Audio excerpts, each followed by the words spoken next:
Start over. Welcome back, everybody, to Black Wolf Podcast. Today's episode is brought to you by North Sisters Vodka by Cascade Street Distillery. This episode. Oh, yeah. Yeah. A little bit for you, a little bit for me. And I guess Risa has already gone through half a glass. Cheers. Cheers. I'll do the thumbs. Thank you. Yeah. Happy birthday. So today we've got Aesthete Society here. We had Mundo on a previous podcast, and we brought up Aesthete Society, but today we've got almost the whole crew. Is that right? Yeah, so we got Mundo, Edmund Holmes, Risa Beck, and Amir Morgan. Yep. We're missing one member, but I don't think we would have enough mics for that. We got, we got a full house right now, so this is all right. So they're here for a very special occasion. It's going to be happening on August 21st or 20th? 26. 26th. It's going to be Sneaker Week in Portland. Hell yeah. And they're all sneakerheads, and they all work at Nike, and they all do that thing. Right? You work at Nike, right? Yeah, okay. I'm listening. And you guys are going to be having an exhibit, a gallery, right? Yes. Yeah, where's that at? Chinatown. Across from Dead Street, Dead Stock Coffee. Is it at the studio? No, it's in the parking lot outside. Whoa, in a parking lot. In the parking lot. Wow. So what's going to be happening with that? What's the kind of theme that you're going to be running with? Everybody loves sneakers. That's Amir. I thought you said you were quiet. What's going on? I'm quiet. Your chairs are squeaky. So Amir, what do you bring to Aesthete Society? Noise. You come in and bang stuff and yell at everybody? Yeah. So Amir, what do you bring to Aesthete Society? I think we bring all types of things. I bring I guess I would say sometimes story ideas, sometimes connections, a multitude of just different things amongst everyone else. So I guess initially started with the idea of around suits. So it was a concept that I had in 2009, 8. And that was kind of like the beginnings of like the creation of a product type that we showcased. So taking bespoke suits and overalls and making them kind of wearable art and then creating a gallery around that. I remember that. Amir is the kind of guy where you go to one of the shows and he has like 5 outfit changes. I swear to God, I've seen it happen, and it's cool because you guys make them. You know, it's like your own. You're kind of wearing the art that you produce. I think that's pretty rad. Yeah. So, what is the theme for this upcoming show? I'm curious. Is there a theme? Yes. What do you want to know? What is the theme? It's Common Thread Gallery, but we're talking about like cool shoes that's gone on throughout the history that influences culture and art.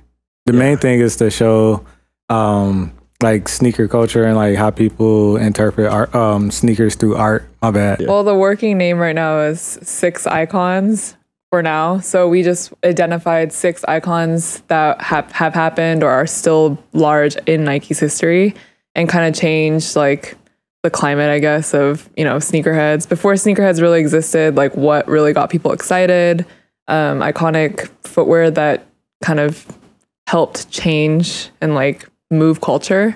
So when you say icons, you literally mean like these shoes that change the culture or that shape the culture, not necessarily people? Yeah, like it went beyond, you know, they started with some type of a performance idea, most likely, or like some type of a technology feature, but what it really grows into is like music artists start adapting them into their culture. So like one of the shoes that we have is Converse. And like when you think of Converse, what's the first thing that pops into your head?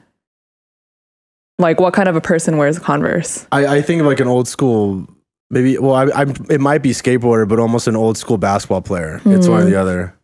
Yeah, but it's like both, right? Or it's like, it's kind of like rebellious, or I don't want to put words in your mouth, but there's, I guess like where we're coming from is there's footwear and like sneaker as an object, but then there's like sneakers that move culture. So that's kind of our theme. You can't make anything anymore that's just, you know, you can't make anything that just is what it is at face value. It's got to have some meaning or culture or statement or something behind it at this point, I feel like. I think that's all art right now. Totally, like, no matter what for you sure. do, if there's no story behind that's what I'm saying, it won't get the traction that it could if, you know.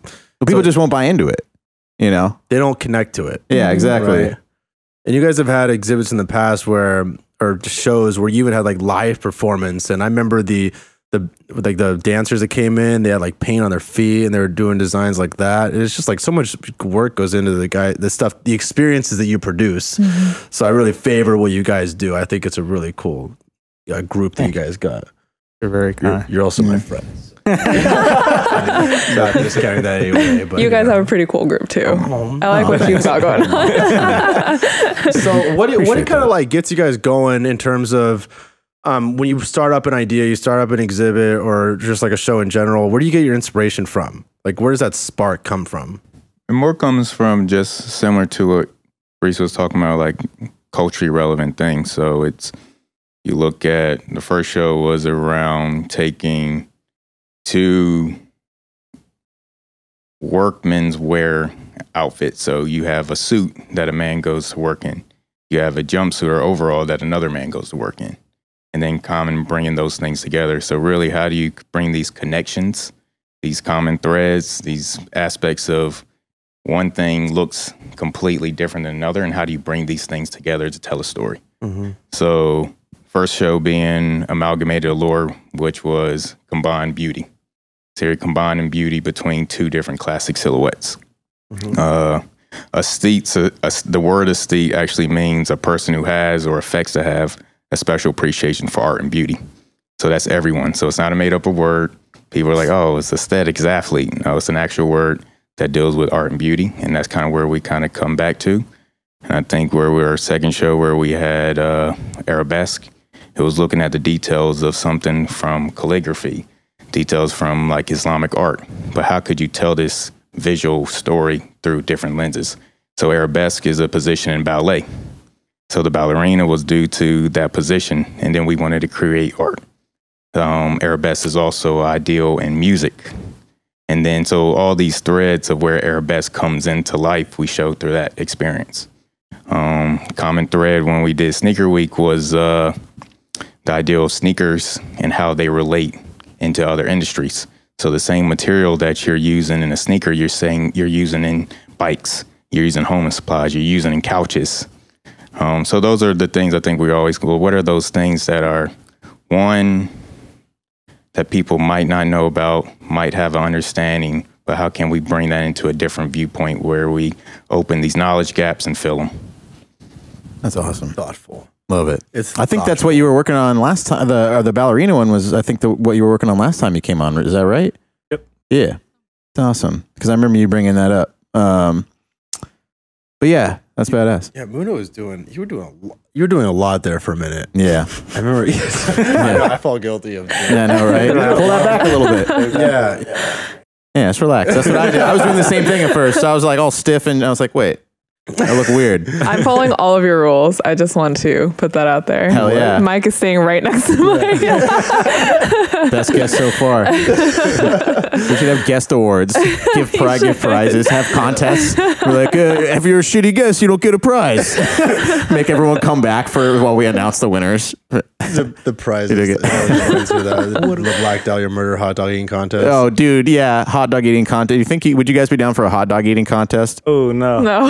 Did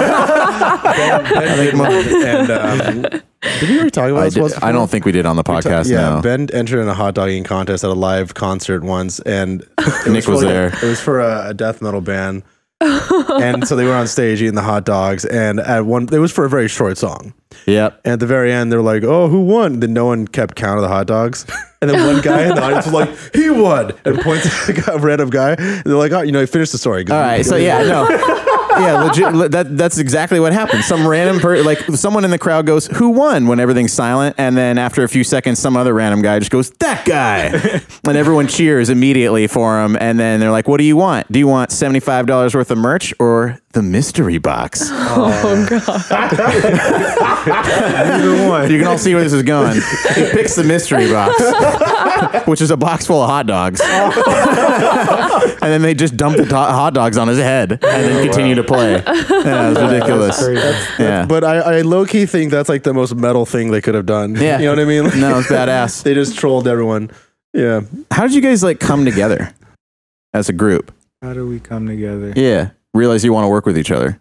I mean, I met Amir in 2008, and I was interning in Jordan, and then I ended up moving back out here. I met Amir then, and then he moved out the same year I did, which was like 2010, and then started hanging out, and then we all started hanging out eventually, like working on projects. It's a terrible story. What? The first like collective thing that you guys did, like what was that? What was that leap like? Do you remember? Yeah, it was Amalgamated Allure. Like, I think the initial, well, me and Mundo had a mutual mentor, and E. Scott Morris. And then, like, we started looking at we were separately going to one person around ideas that we wanted to execute. And then, like, just, I guess, maintaining creativity outside of the everyday job. And then from there, like, I would always be at his place. And then, like, Risa would be there. We'd all be together. And then start kind of ideating on some ideas. And then just like Mundo jumped in and was like, hey, I can help out in doing this. And then it was like, all right, well, what about doing this? And then, okay, it's like, then Reese is like, I can do this. So it just like, it came like, just like, I would say naturally, in the essence of like where each individual was already doing something within a path. And then we just kind of came together to execute on something greater.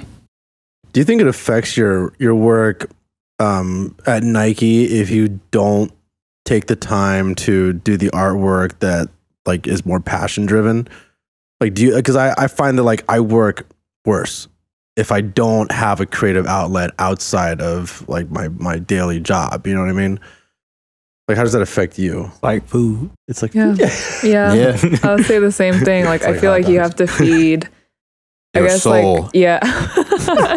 Well, I guess to me, it's like you have to do stuff outside of work that you almost have like complete creative control over, or like you can collaboratively in a group have complete creative control over. So it kind of like, I find that there's a lot of overlap. Like if I'm working on something with our group and like working on events and like pulling images and like trying to come up with a story, I find that I'm also more excited to do that at work. Not that I'm like not excited, but it definitely brings, I think it keeps things fresh. Like you're not just pulling from the same bucket of things over and over again. When you do get the creative control, have you ever found yourself taking it too far? It's like, I mean, on my own, yes. Yeah, on your own. Like, you're like, I can do anything and I will do anything. You know, you just like have an idea. You're like, and you look back on it, you're like, what the hell is that? That didn't work at all. I feel like there's two. Yeah, sorry. Go ahead. No. I feel like there's like two ways that I've taken it. Like sometimes I've gone too far and just created like complete shit, or like, or I just get stunned into like not doing anything. Yeah, but at least you know those limitations after doing it. You're like, all right, I just pulled like a complete Forrest Gump and I just ran for like forever and for no reason. That was a waste of time. I gotta shave off this beard. Or you didn't really want enough. You know, it's one or the other. But I think it's good to know. I think it's all learning experiences, and you could take that into your professional work too. You know how far to push it and how far to pull back a little bit. Yeah, and that's why it's like cool to have like 2, 3, or like a small group of people outside of work who I think you just feel comfortable collaborating with, because it's like, to me, I think we're all like, we're inspiring each other, but we're also constantly grounding each other. We're just kind of like, okay, cool, like that works, or, you know, I mean, there's just it's a very organic process, and I feel like it's always has been. We all think differently too. Like, that's important. Different thought process. I go crazy and I get a lot of juices flowing and do whatever. And then Risa and Amir, they filter very well and tell the story. Yeah, Risa filters a lot. And then Amir brings the stories together and everything. But it's all like mixing and matching. Like, but totally.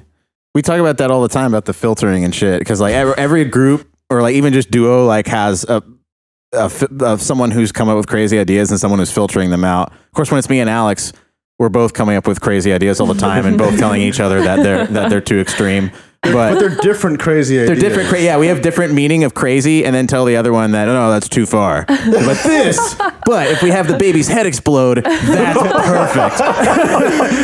Like straight up, a baby's head explode. It was really funny. I'm like, they won't get it. Straight up, but that's actually why we have Nick have final cut on every episode. Oh yeah, because we're biased. Yeah, we definitely need Nick to be like, "What are you guys doing?" Yeah, we'll both be like, "This is the best part." Nick's like, "I cut that out." It didn't make any fucking sense. That literally happened last week. Yeah, no, I took that out. That was the dumbest shit I've ever heard. Oh, okay. Yeah. We both agreed. You're like, you're right. That was very stupid. Yeah. It's a bad idea. Nobody cares about that. Okay. No, but that's awesome that you guys like. It's good to like feel comfortable in your role and like just have a role and just be like, this is what I do, and like and kind of not when you're starting your own little project with your friends and stuff. I sound like I'm belittling everything we do. All of us. No, but like when you do that, like it's hard to know who's the boss. But like no one has to be like the definitive boss, and like everyone could just be kind of the boss of themselves or like their own realm of what it is. And it feels good to let go of the other stuff sometimes and be like, oh, they're in charge of that and they're doing a good job. Awesome. I don't even have to think about it. That's like, yeah. It's just like I think having the skill of being able to follow through with your ideas. And I think you guys all have, from what I've seen, you guys all have that skill individually. It's like when someone lacks, I guess there can be someone that helps assist in that process of helping them follow through. But when you got all three people that do it really well, I mean, that's just like magic right there. I mean, what would you say? Who follows through the hardest? Who follows through the least? Let's call it one out right now. Oh, I think it's Mundo's like, don't do it. I'm gonna close my eyes. Don't answer that. Right? I am still curious about like how you seek inspiration, like where you go to be inspired. Like what do you do on an off day? How do you fix that? Ooh, I draw. I draw, and then I watch YouTube shows and listen to music. That's awesome. Yeah. Reese, what about you? I think I'm always just like hunting online or like looking for things that just kind of draw my attention. I try to be very like open-minded about like not specific to anything that I'm doing right now. But when I get to like travel is incredibly inspiring. Like even if it's just a small trip somewhere else to like, you know, yeah, change your perspective. Shake your hometown off you a little bit. You know, like it's, I don't know. I think, yeah, anything that I just compile a lot of stuff. I think that's like a lot of visual stuff. Yeah, and like then, a mental database of interesting things that you've never seen before. That's always good. Amir, what do you do? For me, it's more like I'm just a researcher at art. So it's just like either reading something or I'm just observing. So I've been told that I just like I have this look, or what's the look?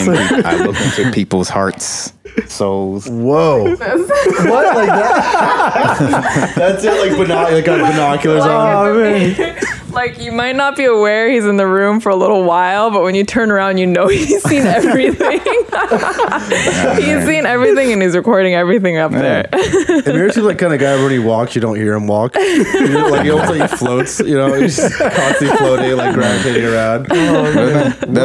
I'm inspired by that, just being out. So I was like, I'm out a lot. Like people are like, oh, you're always out, yeah. But I think that's where I inspire, get to see what people are doing, how they're doing it. Even if it is just local, like being able to see the interaction, the changes, and kind of like consistently seeing people, and then just like, okay, I can gauge how this person interacts with this type of product or this type of interaction, or being able to go to multiple events within the city and see like, this is the demographic that goes here. This is the type of people that goes here. How do we get these multiple demographics of people together to do something? So that's kind of like, Jesus. Whoa. you are always looking into stuff. Yeah, because I run into you at the most random places. And I'm like, well, Amir's here. This is really rad. And now I get it. I know exactly what you're up to then now. I'm like, I'm probably there for like 20 minutes and I'm somewhere else. Yeah, you like taking notes. Like, all right. He doesn't even have to take notes. He just memorizes everything. He floats off to the next place. I relate to that big time. To be honest, I love doing that thing all the time. Every event I've been to, like I go in kind of with a plan. I'm like, if I'm gonna go, I have to make some practical reason out of this a lot of the time. And I usually have like, okay, I got to accomplish this before I leave. And as soon as I accomplish it, I'm probably going to leave. And yeah, I mean, that's just kind of, I think it's really cool that you guys all kind of have that researcher mentality. I don't know about you, Mundo, but I research with my heart. Yeah, all right, well. I just fill it out and just do whatever. I don't want to make fun of you, but you're making it too easy. It's cool. No. I like to laugh. Yeah. No. That's why we like having you on here. But Moan's the same way too, and so is Nick. And I think that's one of the reasons we all get along and are able to work together is because we all like doing a little bit of research. And I think it makes you better at entrepreneuring, honestly, because like how are you going to figure out shit that no one's ever done before if you don't do some research? Research, experiment, trying new things. Yeah. It's like what Matthew says whenever Matthew, the guy who works there, Matthew, whenever he gets into a funk, he's like a very like well upkept man. Yeah, he's like, I don't know how old he is. He's got like gray hair, always like meticulously dressed. But he says when he's in a funk, he'll go to like a goth rave or something. Oh. Yeah. And he's like, I just gotta change up my life for a minute. Like, maybe I should try that sometime. But it's cool. I mean, just putting yourself outside of your comfort zone and trying something. Jesus, Risa, you already more? Totally. Yeah. All right. No comment. No, I think that's good. If you're stuck in a funk, you'd be doing the same thing all the time. You got to branch out a little bit. Like you got to do something to get those creative juices flowing, you know, like Mundo always does. Yeah. I mean, you gotta try Mundo and his juices. Hey, orange juice, apple juice, pineapple juice. You want more, Alex? No, I'm all right. I'm still working on it. It is delicious though. This is really good. This vodka, the North Sister vodka, tastes like vodka. Like if you want to drink vodka that just straight for the sake of vodka, it's pretty good. She agrees. I was nervous 20 seconds ago. 20 seconds, damn. We always try to promote it. Artists can be all over the place with mental health or even physical health. And I kind of mentioned a little bit ago how when I don't do the creative outlets outside of your daily work, it really affects my my professional work. I think the same goes with physical health. Like I told you, I was taking their photos before this and I was just like profusely sweating because I tried working out super fast right before this and my body just didn't stop sweating. I just like kept dripping sweat. But I mean, it's important. It's really important to just get out and have that release. And I think I was thinking about it.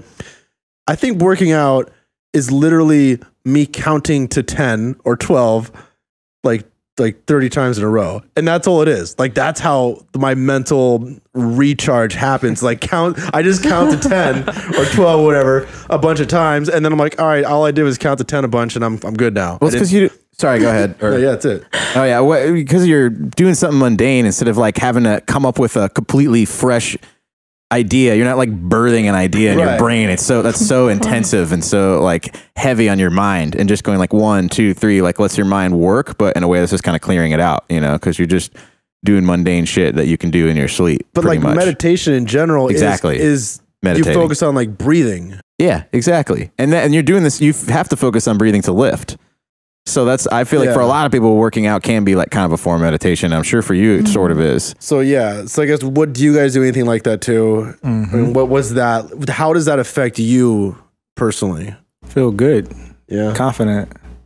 I know a lot of people run. That's a common one. Been running in the morning and then doing some calisthenics in the morning as well. Nice. Feels good.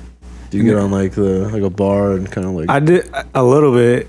I have to work up to it sometimes, but mainly I'll do push-ups easily, dips and everything, and then bars when I can get outside and get to the bar. Recharges you, doesn't it? It feels good. It feels good, yeah. And when you do it early in the morning, it's like you already accomplished on that. Yeah, it makes you feel exactly. It gives you the confidence and stuff. Plus, you got like more testosterone in the morning. Everybody does, pretty sure. Yeah, something like that. Although your diet's all wacky. What do you I mean? can go into that. Oh, yeah. I think because you didn't really eat, like you're not really fueled, but it's good to do cardio in the morning.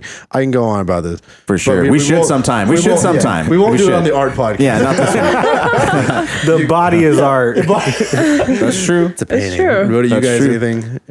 I run in the morning when I can, but it's usually not a very good run. I'm really slow in the mornings.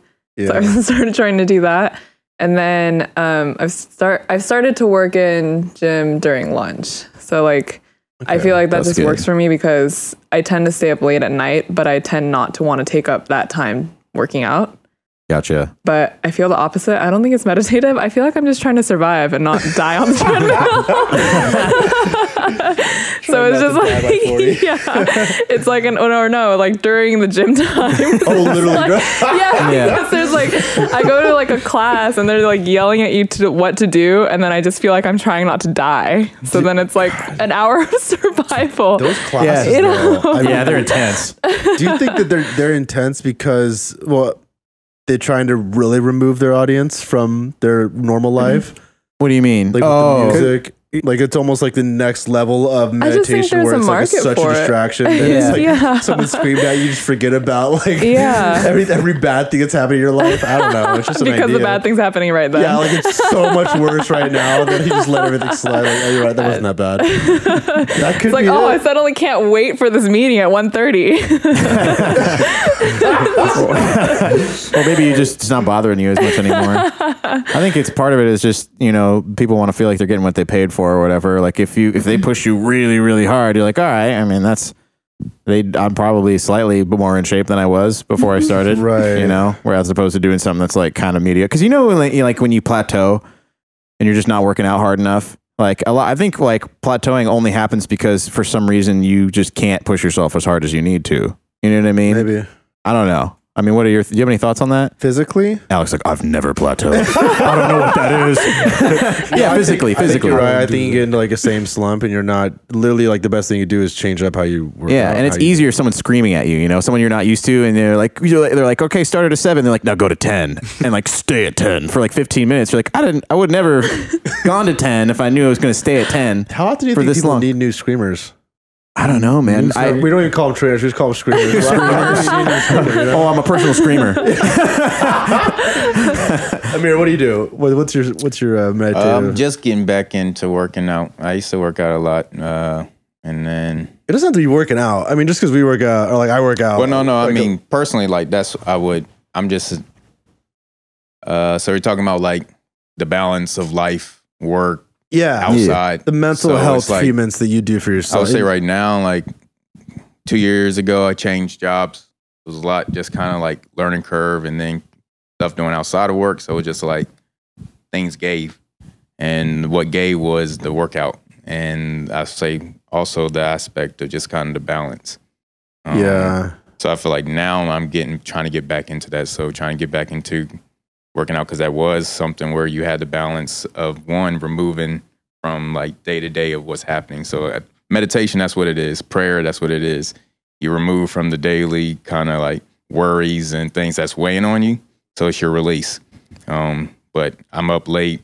I go to work. I come downtown. I'm working again. So it's like, if you're just doing that from like when you get up to when you go to sleep, then it's like more wearing. So now I'm trying to find space to get back, and the start would be the gym. So yesterday, day before, I was able to get into the gym, but it is definitely clearing for me, and that's kind of where I would go out, work out 4 days a week, run 1 day a week at least. But then you can definitely feel the mental aspect of like how things kind of balance out around. Yeah, I can go to work. I can have a clear head. Even when I'm working out, I'm solving problems. Like, I think that's one of the bigger things that I realized, like, to get away from the rut of doing and then just having something where it's a process that you're counting. Counting 10. Yeah. I could do that. I think then that's when what I realized is like a time, but you got to actually get a way to do it. But it's like a lot of those times is when all the problems that I was sitting there for 4 hours are solved.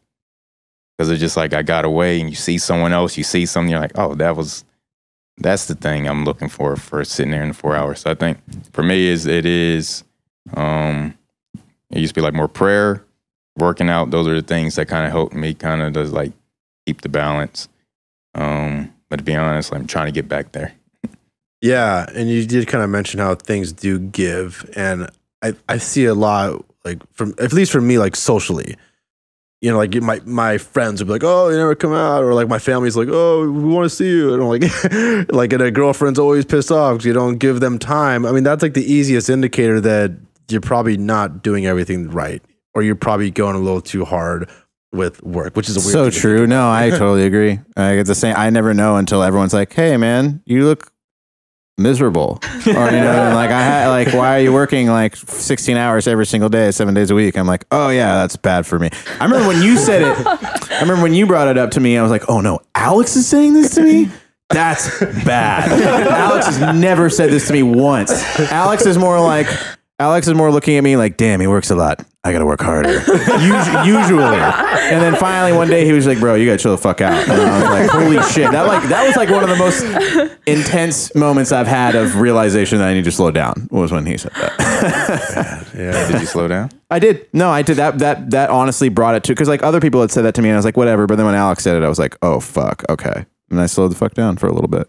I went camping the other day, and that was a good way to. But then when I came back, it was like the mountain of just emails and shit you had to get back into. I was like, oh, I should never leave town again. Like, it was actually kind of bad. Like, it was like everything fell apart from the 2 days that I left. Damn. Yeah, but all right, well, you're just cursed. I know. Yeah, I can't do anything. But sometimes you have to let things fall apart to like, to like capture your balance. Because I think once you remove yourself from the equation, and then like people are like, I don't know, I feel like a big lesson I learned was like, don't always be available, because that's not healthy for you. And then it's like, once you remove yourself from the equation, people get used to it. Like, people start freaking out when you don't answer, you know? It's also like how you shouldn't respond to emails too quickly. You know, same thing.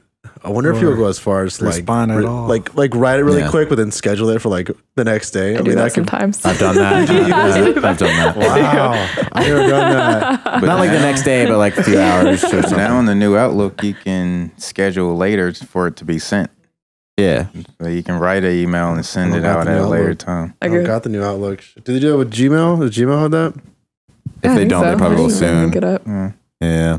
Don't they? Yeah, they got that all with social too. I mean, that's strategic though. Social is so strategic. But yeah, email though. What do you do? Like, you can do it with text messages too, I think. You can. I've never done that. Yeah, I've heard of people doing that where they schedule out their texts. What? Wonder how. Yeah, you guys are like, it's like a different app. Somebody take, not right now. Text is interesting because it's like we expect it to be instant. Right. So it's like if someone that you haven't heard from someone is like, what are they doing? Or if it's like this break, like someone would just text me constantly. Yeah. And it's like, I haven't heard from them. So it's just like things like that. Yeah, it's weird. And if you see a bubbles, I know they saw it. Or if they like low key turn on your read receipts. Oh my god, I hate the read receipts. My gosh, those give me a lot of anxiety. I'm like, they saw that I read it. There's also those email services where you can see when they open up the email. Oh shit. Yeah, HubSpot has that. Because you use HubSpot, it's a marketing automation. So, yeah, anyway, so yeah, that's like super creepy. Because then the salesperson who knows that you opened it will reach back out like, hey, what do you think of that? Oh my god! Should we like start predicting for the future that we're just going to be spied on constantly with everything? Dude, we already are. You know, yeah, but I mean, like even more transparently, like not just like it going to like third-party companies, but like kind of everyone could see it. Like I can just see what you're doing all the time, easily. You know what I mean? Like we're probably like just a step away from that. You know? Yeah, I don't know. They all know like where you've been on their sites, like how many times you've been there, and like what you've downloaded, and they totally use that to their advantage because they can. Yeah, you know, if they could target you, I don't blame them. Yeah, they're just trying to target their audience. It's a little honestly. I was making an ad today on Facebook, and they added some new features just like in the past couple of weeks.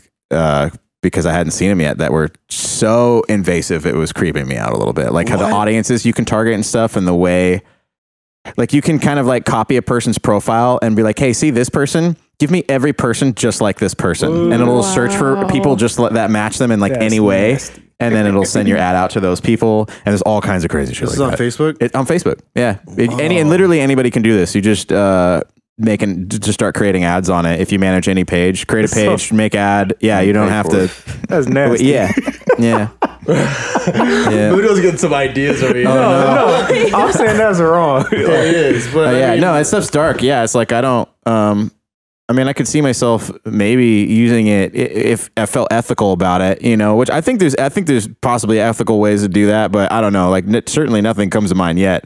That doesn't seem creepy. I don't think it's that. I mean, it's weird that they use like a real person as an example, but I mean, it's such common practice for marketing companies. Yeah, people are doing that all the time. To have you establish like 1 or 2 people as your personas, like, and this is our target person. And if you could just like say, oh, that guy, that's pretty much it. Yeah. And what's the difference? Yeah. No, it's true. It's just that it's available to the public now. Yeah. And so that's the part I don't. But I guess it's there's like a gray area. It's like why shouldn't it be? Are you trying to go after that person like visually, or are they like? Oh, I think they do all of it. Holy shit! Yeah, like they're like probably even like eye color and hair color and shit. If it's if it's documentable, it's just like all like chubby tan guys missing one finger. It's like what? Name Mark. That's my name Mark. That's my only marks. Only marks with 9 fingers that are chubby and tan. Have you guys ever like spoke about like something specific, like a drink or something, and then it showed up in your all the time. Instagram? Oh yeah, that happens that actually happens to me so frequently that when it doesn't, I get mad at my phone. Like, you know, I was talking about this, bitch. I want to see it now. I want it to be the first thing I search when I put the first 3 letters in was the word I just said. I'm like, no, I'm dead serious. It happens so often. It's weird. I had someone come over like boasting about their cool new jacket they got at Buffalo Exchange. The next thing you know, I got Buffalo Exchange ads. Yeah, that's weird. We're talking about Wow. I think it's quickest with the Googles. The thing I notice with the most is Google searching. So I'll say something out loud and then I'll type the first 3 letters into Google and that will be the first thing that comes up for sure. And it's super creepy, but like go test it out. Well, we had a guy who we had Josh White on. He like does a lot of work with Google, and he's like, dude, the stuff that they know about you would not believe. And he actually like couldn't even go into some of the details, but they know everything. Yeah. They're listening to you. They're listening to you. Well, that's why the people who like founded Facebook are starting to feel bad, and like like a lot of these people who helped run this shit like were at the head of these advancements in technology and invading all our lives or whatever. Are kind of some of them are regretting it a little bit at this point. They made a commercial too. It was like, I'm sorry or something. Like, what? Yeah, yeah. I think it's if you're on Hulu or something, one of the TV stations. They'll have a apology, like Facebook. And then it's followed by a Wells Fargo commercial that also apologizes. Yeah. Not even kidding. Oh my God, Wells Fargo. That's so bad. Sorry we stole all that money from all y'all. Our bad. Give us back your money and we'll take good care of it this time, we swear. Something like I'm dead serious. Like thousands of people lost their Watching a homes show. and That's shit crazy. from that. Like that'd be so terrible if you lost your home because of Wells Fargo. God. That happened to a lot of people. And then they fired the low-level employees that they forced to do that to people. They fired them instead of the people who came up with the plan and implemented the plans. Yeah. Gosh. But don't worry, they have an apology commercial. So Yeah, the apology commercials. They paid a lot of money for a commercial. You should trust them. Don't worry, we used that money to fund this commercial. Could you imagine being someone on that crew, like that film set, just being like, these guys are fucking liars. Like, I can't believe I'm making this right now. Yeah, that would suck. I just think of the ad agency that had to like come up with that stuff. Yeah. Like both of them. Cause then I was kind of wondering, like, did the same ad agency have to come up with both the apology commercials?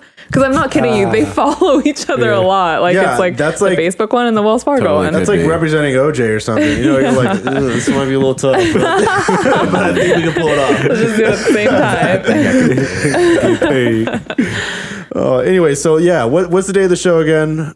August 26th. Are we good? Yeah. 2008. August 26th, 2018. Where at?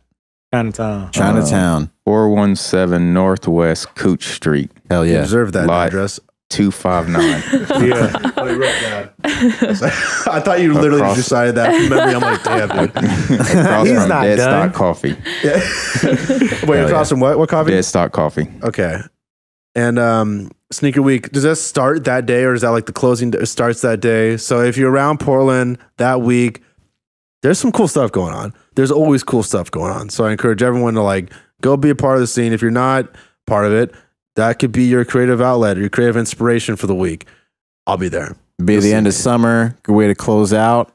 There's not that much of summer left. So It might be raining by then. Who knows? Oh, hey, you watch your mouth. I doubt it. Anyways, thanks again to Aesthete Society for joining us. Yeah, thanks for coming on, guys. Yeah, Thank you. Thanks for having us. Thank you, Cascade Street Distillery, and whoever stole my motorcycle. I hate you forever. All right. Oh, wow. See you guys. Bye. Have a good one. Happy New Year. Peace.